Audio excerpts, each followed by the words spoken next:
மனைவிக்கு ஒரு டாபிக், புருஷருக்கு ஒரு டாபிக். பவுல் ரெண்டு பேருக்கும் அழகா எழுதுகிறார். पति पत्नी दोनों के लिए पவுल लिखते हैं वहाँ.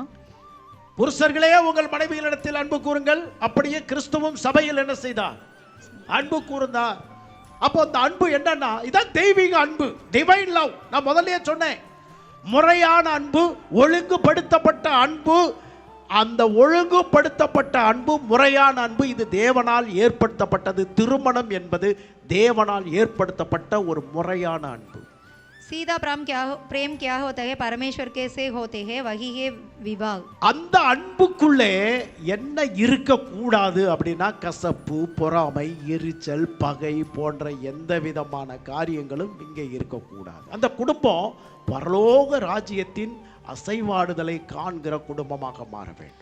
परिवार के अंदर में क्या होना चाहिए? परमेश्वर का प्रेम होना चाहिए. वहाँ कोई भी नफरत, घृणा की स्थल नहीं होना चाहिए. நிறைய பேர் தன்னுடைய மனைவியை ரொம்ப அற்பமா நினைப்பாங்க.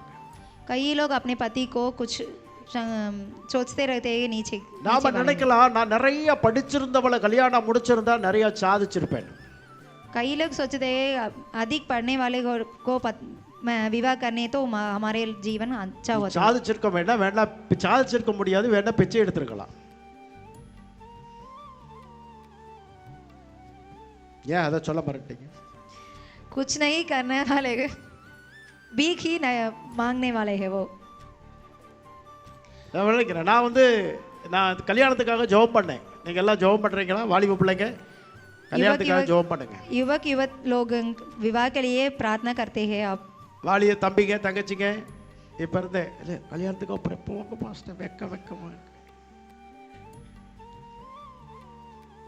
இப்ப இருந்தே ஜெபம் பண்ணுங்க. ஓங்கி தலையில ஒரு கொட்டு வச்சு சொல்றேன், இப்பொழுதே ஜெபம் பண்ணுங்க. தேவ சித்தம் உங்க வாழ்க்கையில நிறைவேறும்.